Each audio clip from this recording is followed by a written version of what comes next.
Good evening, welcome to Newsnight. My name is Kenneth Jesse. We are live from our studios at Northridge in Accra. Here are stories making headlines tonight.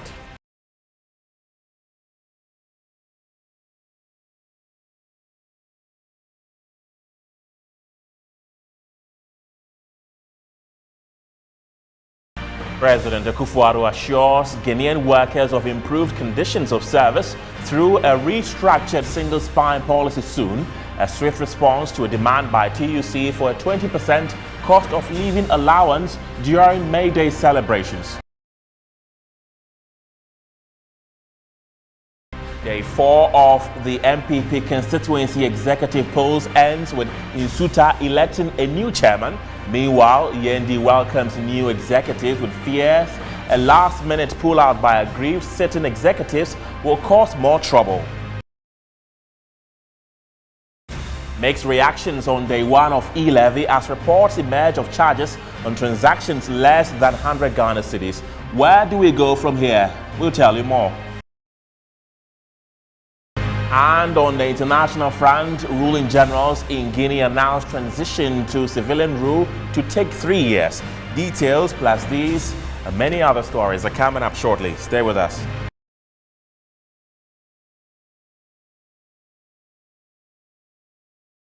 Welcome to the program. The Trades Union Congress is demanding government pays a 20% cost of living allowance to workers. At this year's organized Labour National May Day Parade in Accra, the workers urged government to increase their salaries to meet the worsening economic conditions in the country. Government has blamed the ongoing Russia-Ukraine war and the impact of the dreaded COVID-19 pandemic for the worsening economic situation in the country. Prices of food and other commodities continue to spiral as government struggles to mitigate the plight of the ordinary Guinean.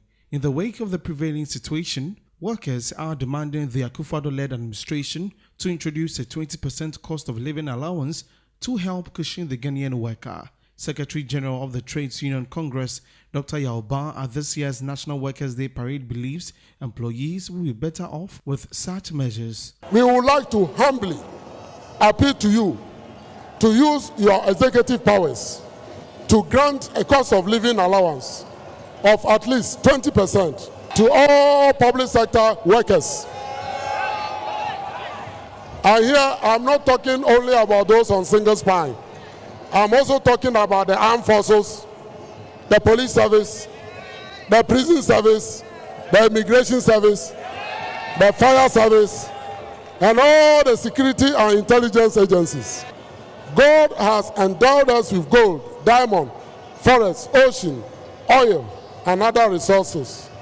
Therefore, nothing can justify the high incidence of severe poverty, destitution, and suffering in Ghana today. President Akufo-Addo, in a sharp rebuttal at the event, said his administration is working around the clock to end the labor agitation soon, as the Ministry of Labour and Employment is reviewing the single spine policy.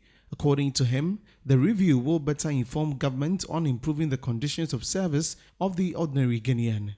Government, with the agreement of the social partners, will shortly engage organized labor, employers and key stakeholders to fashion out the right mix of policies to help protect jobs and incomes. These policies would include, but would not be limited to, rollout of unemployment benefits and insurance, training and retraining of workers, extension of moratorium in payment of income and corporate taxes, and 4, pragmatism in labor administration and enforcement. I'm also happy to CROCSAG abandoned the traditional parade, accusing the Trades Union Congress of acting in bad faith. The group has since last week been agitating in demand of a neutrality allowance, but the TUC mentioned it would as well demand same for its members if the government fulfills the demands of CROCSAG.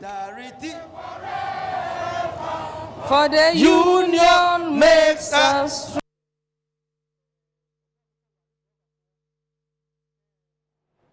Right, and we have in the studio Edward Kariwe, who is the General Secretary of the General Agricultural Workers Union. Good evening, Edward. Welcome to the show. Let's start off with the cost of living. How bad is the cost of living of the average Ghanaian? Well, let me say good evening to all Ghanaian workers. That today is an important day. Unfortunately, we've had a chance to express our dissatisfaction, our grievances to His Excellency, the President of the Republic, in a parade which we have missed for about 2 years because of COVID. So, having said that, it is given that all of us are aware of the cost of living that is going up. Price of foodstuffs have gone up, inflation has gone up, prices of fuel, transport costs has gone up and all that, you know. And yet, our incomes are fixed. You know, incomes are fixed in the sense that we only got a 7% salary increase for this year. That is 2022. So, in the face of these high prices and so on, there is nothing decent to ask for than to ask for immediate, you know, dealing with the problem that is facing workers, and that is cost of living. Let's narrow it down to the agricultural worker. What are the major challenges you people face, and were these challenges addressed by the president? And if they were not, would you suggest that they are addressed?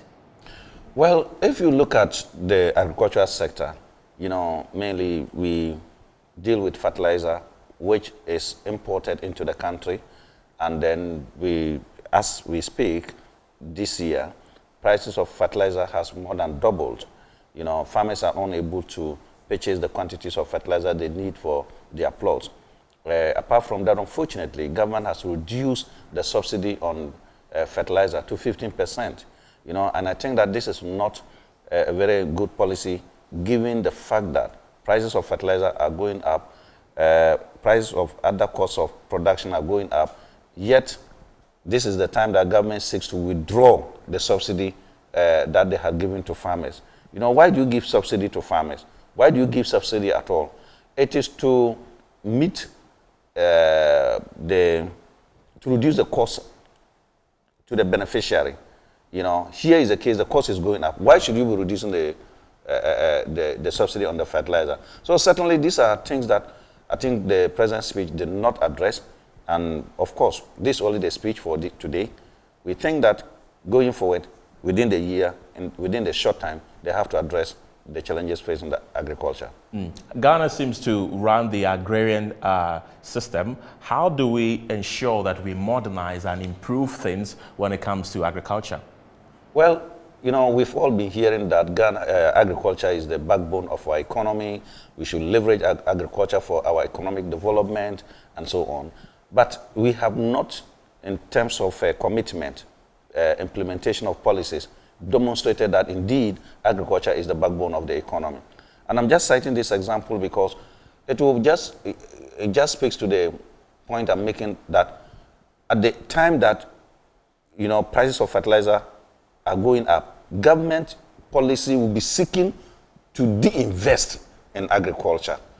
You know, when we are faced with imminent food shortage, when we are faced with external factors, now government is attributing the Ukraine-Russian war to some of the prices hikes in the price in the country, and yet same government will not take measures to ensure that we continue to produce and produce more. You know, the policy that has been put in place as of now suggests, and it will lead to, low agricultural output at the end of 2022.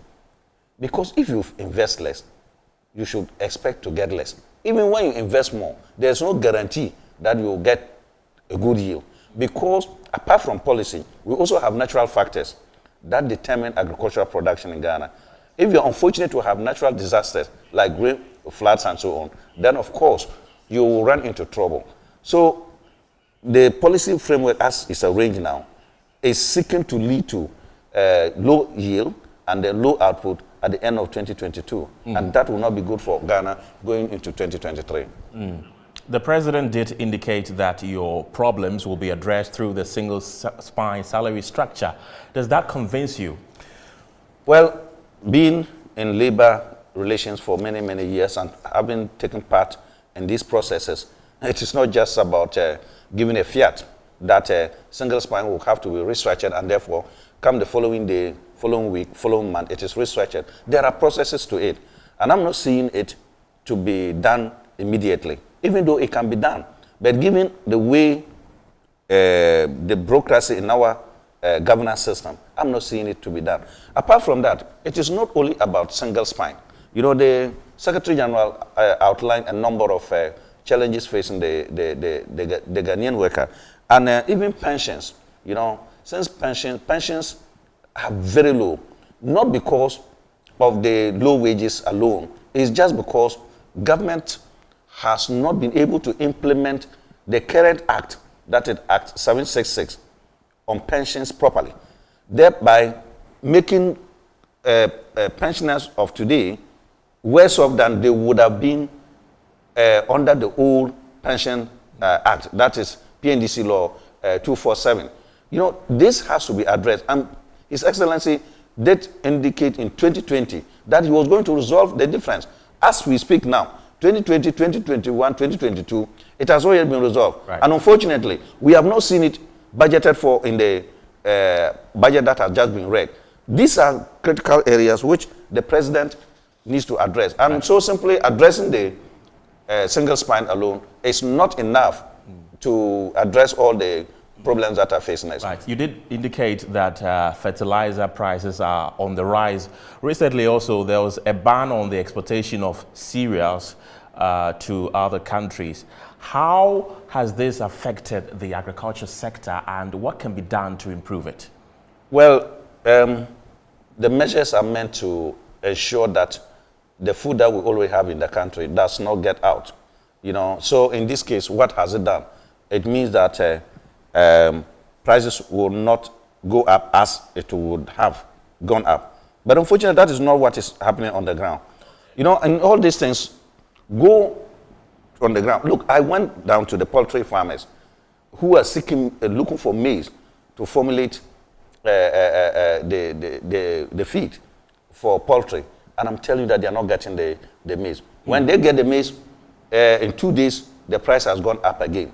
You know, so that is how dire the problem is.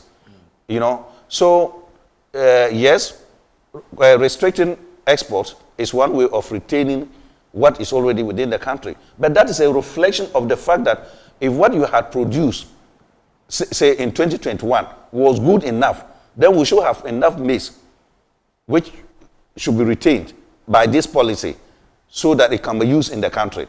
But unfortunately, because output for 2021 has not been as good as it was in 2020, okay, thereby creating the internal shortage. And what we need to do is to import. Right. And whilst you are restricting exports, then you have to increase export to be able to deal with the situation. Okay. Edward Caraway, thank you very much for speaking to us tonight. Let's bring you some more stories here on Newsnight, as President Akufo-Addo has kicked against suggestions by some energy analysts that removing taxes on fuel products will bring the prices down. Speaking at this year's May Day celebrations in Accra, President Akufo-Addo said removing them will mean 4 billion Ghana cedis loss in revenue to government. On the vexed matter of petroleum price increases, the suggestion has been made, which has also been repeated by the Secretary General, is at this moment not sustainable. Removing taxes on petroleum products will reduce government revenues by some 4 billion cedis.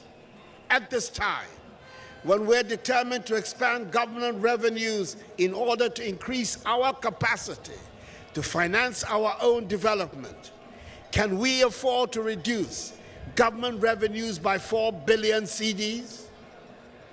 Government is currently confronted by very tight financing conditions in the wake of inadequate domestic revenue mobilization. Indeed, some of the revenues from these same taxes on petroleum products is what is used to pay some of the salaries of some of the 700,000 public sectors on government payroll. We are addressing the issue of fuel price increases by implementing measures that are succeeding in stabilizing the exchange rate, a key determinant of fuel prices. Government is also working hard to ensure reliable supply and availability of petroleum products thereby preventing shortages, a phenomenon which is being experienced in some other neighboring countries. By the same token, we're keeping the lights on in Ghana, despite all the difficulties our economy is going through. We should bear in mind that even though we are a modest producer of crude oil, with a current output of 148,000 barrels per day, we are still a net importer of petroleum products. We therefore continue to be vulnerable to the price volatilities of the world market for petroleum products. Let's talk e-levy, as the government's new 1.5% tax that affects most electronic financial transfers took effect today, May 1, 2022. Already, some Ghanaians have shared their experiences on various social media platforms. We share some of their views with you and also speak to the Ghana Revenue Authority on its implementation. But before that, here's a wrap on the journey so far. A controversial tax has been in the offing since November 2021, when Ken Oforiatta announced planned implementation in the presentation of the 2022 budget statement. After its unsuccessful attempts to get it passed between December 2021 and February 2022 due to fierce resistance from the minority National Democratic Congress caucus in Parliament, it was passed in March 2022 after the minority caucus boycotted the session. The e-levy was initially pegged at a rate of 1.75%, but it was later reduced to 1.5% in the final approved bill, among other charges suggested. The government, among other reasons, cited the need to generate revenue locally due to the effects of COVID-19 on the country's economy, but the opposition contended that the tax will lead to undue hardship for Ghanaians, as many are already burdened with other taxes. The opposition suggested expenditure cuts by the government and the blocking of loopholes as alternatives to the e-levy. The Ghana Revenue Authority, which is the implementing body for the new tax, has been engaging in a series of meetings with the various stakeholders, including the charging entities, to ensure the smooth implementation of the task. It has also undertaken some media sensitization on the levy, but says it will be implemented in phases. By Saturday, April 30, 2022, several commercial banks and all mobile networks had sent several messages and emails to customers reminding them of the implementation of the e-levy starting May 1, 2022. The implementation of the electronic transaction levy commenced today, May 1, as announced by the Ghana Revenue Authority. Some Ghanaians have been expressing concerns relating to the e-levy. Let's take a look at some of them. And it says, hey, the e-levy charges, they tear me already. This is from I Am Clips. And this is from McNoon. It says, with the e-levy, I thought charges are applicable on an amount of 100 Ghana cedis and above. Why am I paying 1 cedi 25 pesos tax on 5 Ghana cedis sent to someone? That's a question she's asking. And this one says, yeah, I've seen so many screenshots of transfers below 100 Ghana cedis being taxed with the e-levy. Clearly, the system is not ready and it's been rolled out with no beta testing. I don't know how a simple algorithm like don't charge below 100 Ghana cedis got messed up. And this is from Regular Nice Guy, and it says, these e-levy charges I'm seeing are wild, bruh.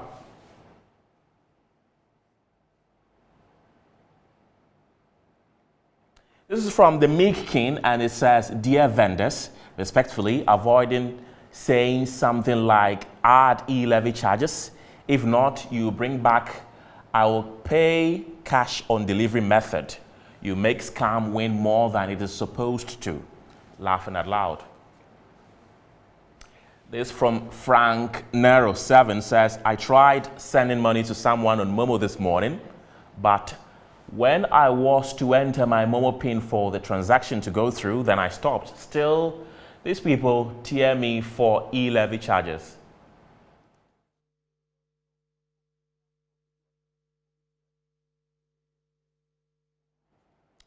And to respond to these developing issues, I've been joined via Zoom by Head of Communication and Public Affairs of the Ghana Revenue Authority, Madam Florence Asante. Good evening, Madam. Welcome to Newsnight.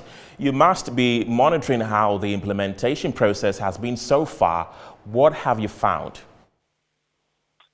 Yes, good evening, and thank you for giving me this opportunity to talk to you. So we have indeed been monitoring the day one of the implementation of the levy, and I think that it's going on quite smoothly. And as in all technology and the implementation, the first few days will have a few hitches, but I think that it's been going quite well. Okay, right. Some of the concerns are that transactions of less than 100 Ghana cedis was charged, and at least one person who sent money beyond that threshold was allegedly not charged. What may have accounted for these mistakes, if you call it? Thanks. I think that we had a lot of meetings with our charging entities, or maybe they are more that are actually charging the tax. So we've had these discussions, and they've told us that some of them have had some challenges. But be that as it may, we know that there is an avenue for redress. Once you've been charged wrongfully, there is going to be a reversal. It means that if you were not supposed to be charged the tax as per the applicable rules, once you notify them that you have been charged wrongly or you do not understand, the charge will be reversed or your money will be refunded back to you. That's number one. Two, there are avenues for all the mobile money or companies have call centers open. GRA also has activated a call center that is accepting all the calls and all the inquiries that people may have with respect to the introduction of the e-levy. So I think I'll just use this opportunity to encourage all persons who believe that they may have been wrongly charged the e-levy to use these avenues to seek for redress.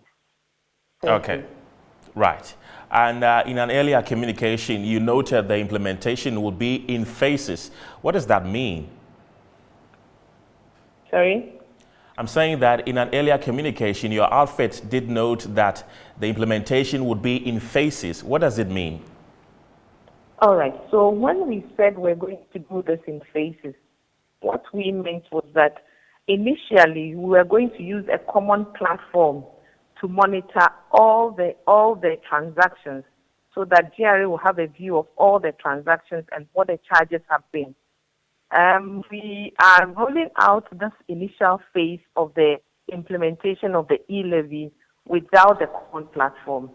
So the charging entities are using their platforms to charge the levy, and after that, they will account to GRA on whatever charges that they have charged the general public. The first phase starts from today and is going to end by 30th of June 2022. Okay. People like the Member of Parliament for Ningo Prampram and some other communicators have suggested you are simply not ready for a full-scale implementation yet. Is that the case? Not at all. We are very ready. We are fully ready for full implementation. And I think that just as I explained it, the issue is that it's technology and it's a new tax that is being rolled out. So with every new technology, people may have difficulties, they may have challenges. And what I would suggest that we do is that we all remain calm, we all use the means of communication that I've talked about, and that if there is anything, we can use all the channels, social media, telephone calls, in person, to be able to get feedback from us on what you think that has been done wrongfully. Right. And quickly, before I let you go, can you tell us how people who have wrongly been charged get their monies back? In 30 seconds. Okay, so I think that will be dealt with by the charging entities. For instance, just let me use as an example. If you believe that MTN has deducted an amount from you wrongly, you get in touch with their call center. They will do the reversal. Okay. All right. Well noted, Madam Florence Asante, for speaking to us. She's the head of public affairs of the Ghana Revenue Authority. Let's take you to my hometown of Nsuta Kwaman Beposo constituency, where the MPP has elected Nana Kwame Antwi as chairman of the party. He defeated his closest rival, Abel Anoche, by polling 267 votes. Whereas Nana Kwame Antwi, known as a fetish priest, polled 267 votes against his closest contender, Abel Anoche, who obtained 258 votes. Two other contenders in the chairmanship race, Charles Edusipoku and Ahmed Youssef, secured 43 and 9 votes respectively. Speaking to the media, Nana Kwame Antwi said his victory would ensure NPP breaks the 8, that is, to sustain the party's reign beyond the 8-year period each elected political party stays in power since the start of the Fourth Republic. He entreated all the contestants who won and the losers to come together and fight a common cause that gears towards victory in 2024. Although I am a priest and a fetish priests are celebrating their festival, I'm currently here at the MPP elections. I am very dedicated to the party. Whenever the party calls or needs me, I'll be ready to serve. The Member of Parliament for the area, Adelaide Ejewa team, commended the newly elected constituency officers for conducting a decent campaign which has led to a peaceful and successful elections. I'm surprised. I am surprised but thankful we had a successful election. I will work with all those who won the constituency election so we can be victorious in 2024. Other contestants who also won various positions in the constituency were Isaka Fuseni as national coordinator, Madam Matilda Esiedwa as women's organizer, and Charles Kofi Yeboah as organizer. The rest are Daniel Wusu as constituency secretary, Ochre Dako assistant secretary, Abdullah Yeboah second vice chairman, and Kwame Champon first vice chairman. Let's still stay with the MPP, but this time to the northern region where 10 elected executives of the party in the Yendi constituency have been sworn into office after a successful conference in Yendi. The confirmation of the 10 executives comes after their contenders, the former executives of the party in the constituency, withdrew from the contest due to the disagreement they had with the Member of Parliament for the area, Alhaji Farouk Aliu Muhammad, over the compilation of the Yendi constituency register. The National Nasara coordinator of MPP, who doubles as the elections committee chairman of Yendi constituency, has called on all members of the party, including the aggrieved former executives of the party, to put aside their differences and to work for the party to break the 8 come 2024. Aziz Futa also said the party is ready to go through a serious reconciliation process to ensure everybody comes on board before 2024. Member of Parliament for the area, Alhaji Farouk Aliu Muhammad, also spoke after the elections. I'm a go-getter and I don't give up. When I set my eyes on something, I do it. I don't do it in a way that will cause more problems. When the other opposing people are opposing, you sit back and watch and make sure that when the time comes for us to judge, we judge. And I believe that we have done that as a mature people with the chairman and the chief of staff, and we've done that. And as I said, it's not life and death. I'm an MP today. That doesn't guarantee me that I'm going to be the next MP for the next 5 years. Obviously, somebody who can, but we must have that rapport of having judged with our fellow opponents, and even your opponents in the NDC, you judge them and be able to woo them into the MPP fraternity. So I'm for peace, and I've always stood for peace, and I love my people, and I want to make sure Yendi, the new Yendi city we want to see, electricity, roads, infrastructure, the president is doing that, and we are still forcing to make sure employment rates. Today we're looking at how we're going to bring in factories into the country. I'm the board chairman of Ghana Integrated Industry. As we speak, next week I'm going to America. We are bringing investment to unlock the multi-billion-dollar Shani that we're going to get some Dubai people to come and start. Mining will start. Some are starting in the Akaf area very soon. We've got people who have come in from Dubai and they are working, and all we are creating avenues and employment for people in the Oti region, and Yendi and the Zabsku area is where I come from, and I'm very particular about that. And all will happen when we have peace in our constituent and peace in them. Today's election, I believe that MPP has been a winner, and MPP ND has been a winner for today's election. We are here, and you saw the endorsement on the executive. So I believe that we'll put it in the good work so that, inshallah, we can break the heads. These are the human institutions. One or two can have their green vices, but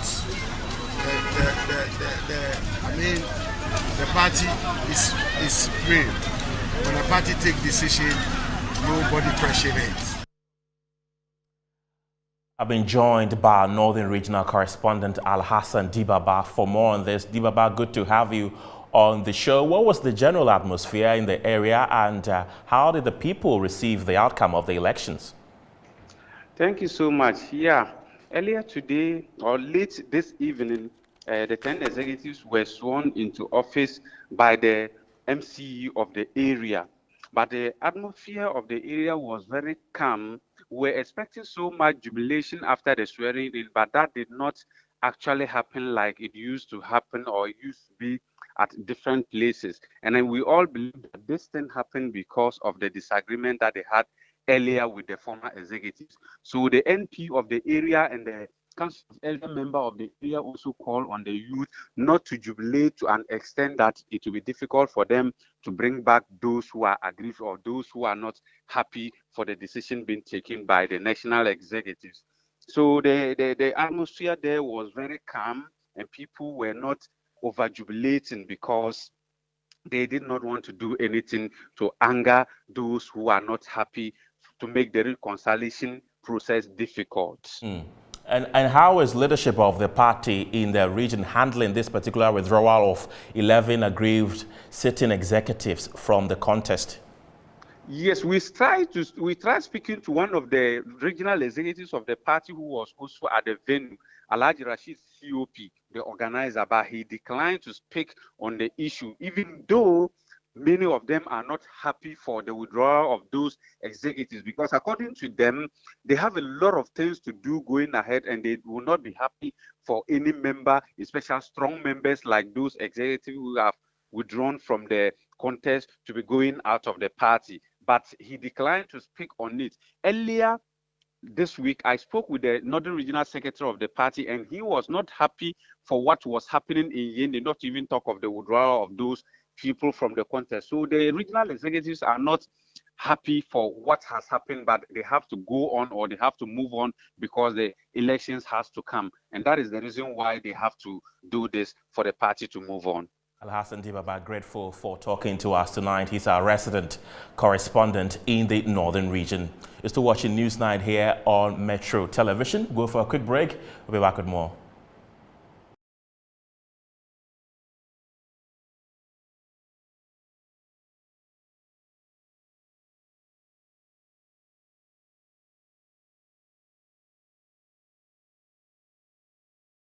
Hello again. Business news is next.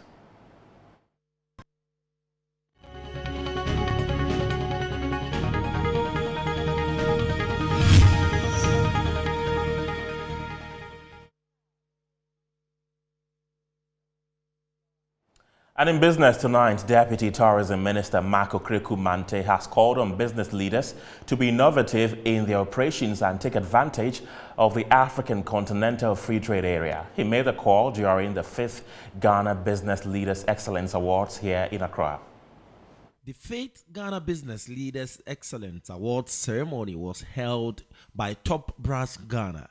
The rationale behind the scheme is to honor business Mongols who had distinguished themselves across the spectrum of economic activity and in the process made remarkable contributions to Ghana's development. The awards ceremony themed COVID era national development through dynamic business leaderships saw several business leaders awarded for their impactful work over the years. Deputy Minister for Tourism, Arts and Culture, Mark Okrekumante, whilst calling on business leaders to effectively train the youth to take after them, also charged them to be innovative to take advantage of the Africa Continental Free Trade Area initiative. And now that we have African Continental Free Trade Area, we do not have an option than to take advantage of it. I mean, the market is big now.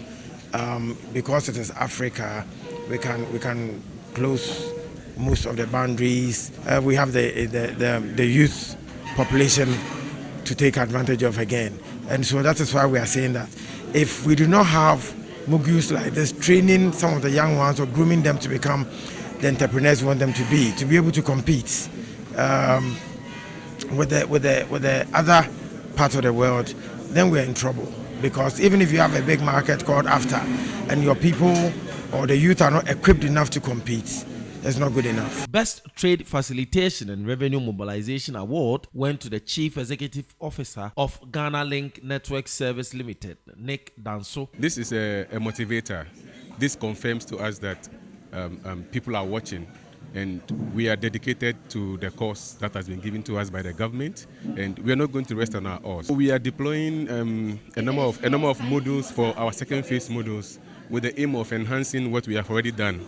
The goal is to develop and ensure that we have a proper end-to-end system covering the entire supply chain when it comes to trade facilitation. The business executives called on government to subsidize wide range of imported materials to enhance their businesses. We provide the ISO 15189 service, which is accredited service. So what we want to do is to ensure that our patients, our clients are receiving the best of service. We do export a lot of our consumables, our reagents, our analyzers from outside, and we expect that the government comes to our aid and subsidize some of these things for us.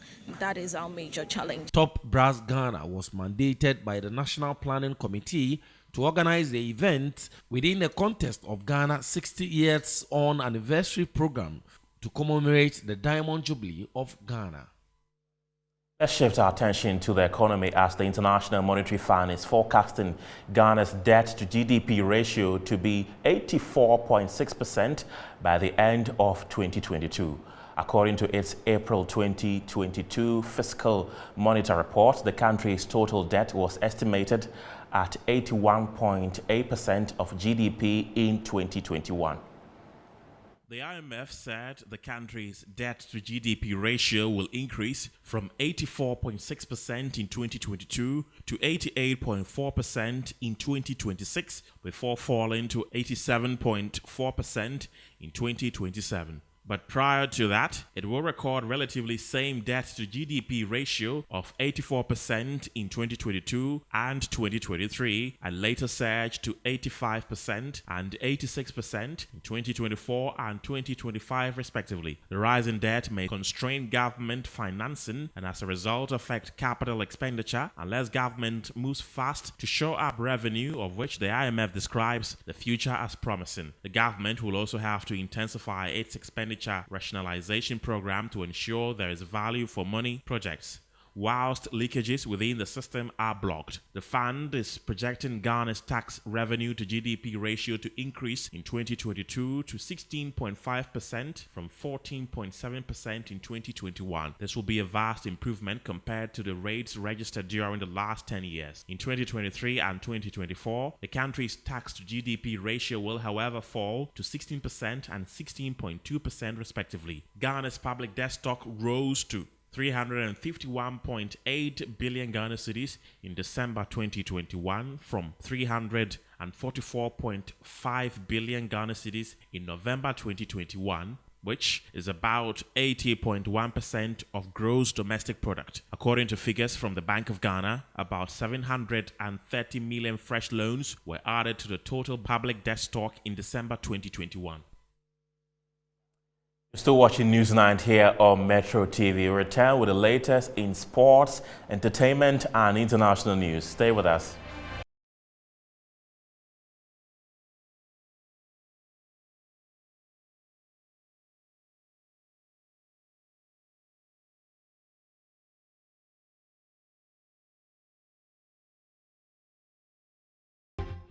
Welcome back. Sports news is next.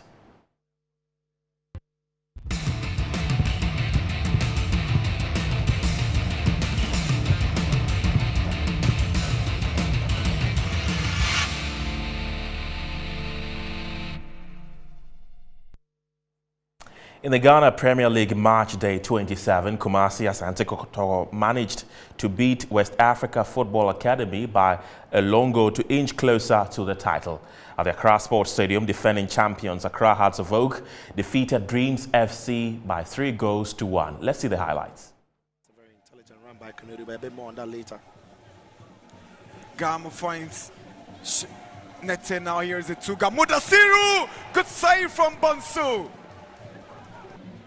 Lovely ball through by Jamna. Here comes a Japan. Good save done, lad. Clearance away by Owusu. Good ball from Apio to Etuga. Here is Etuga. Here is Etuga. It is Etuga. It's a Cameroonian goalmonger. Frank Mbella Etuga Keeps his cool when he's in the box, as I've said. He's the coolest player you find on the pitch. Rounds the goalkeeper, finds the empty net. Fitted in so well into this as a book team. He gets to Awako. Awaku's ball gets a block. Would this be the first goal? And Daniel Efriye puts the Phobians ahead. It's only 3 minutes, and the defending league champions jump into the lead through their top scorer and the most informed player, Daniel Efriye. Suraj will take advantage of this one. Here is Suraj. It is Suraj! Awesome! This is absolutely amazing. What a goal from the young chap Suraj. Up by 2-0. Entertainment news is next.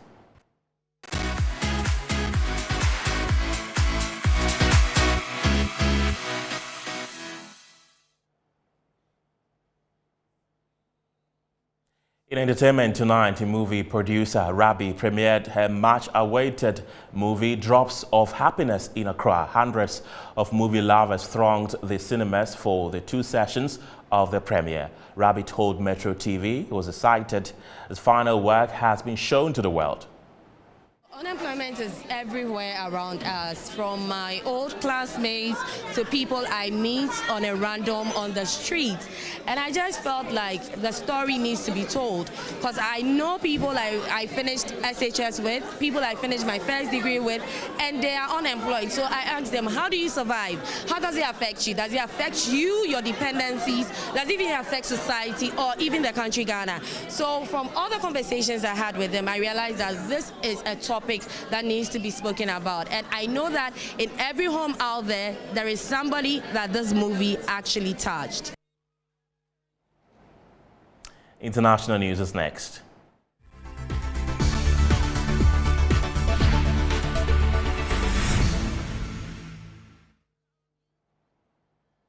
Ruling generals in Guinea say a transition government back to civilian rule will probably take more than 3 years, a proposal certain to upset West Africa's political bloc that has called for a swift return to constitutional order after last year's coup. The military government that took power in September told state television late on Saturday that after political consultations, he was considering a transition of 39 months, the first time he has proposed a timeline.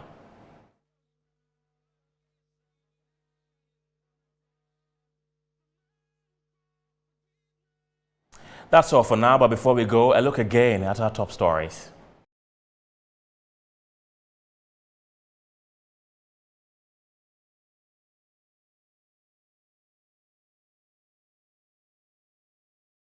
President Akufo-Addo assures Ghanaian workers of improved conditions of service through a restructured single-spine salary structure, a swift response to a demand by TUC for a 20% cost of living allowance during May Day celebrations.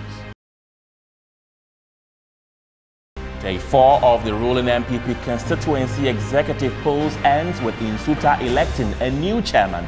Meanwhile, Yendi welcomes new executives with fears a last-minute pullout by aggrieved sitting executives will cause more trouble.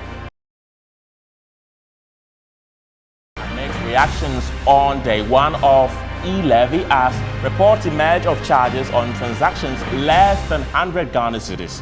We brought you some social media reactions. To Guinea, where the ruling general in the country has announced transition to civilian rule to take 3 years.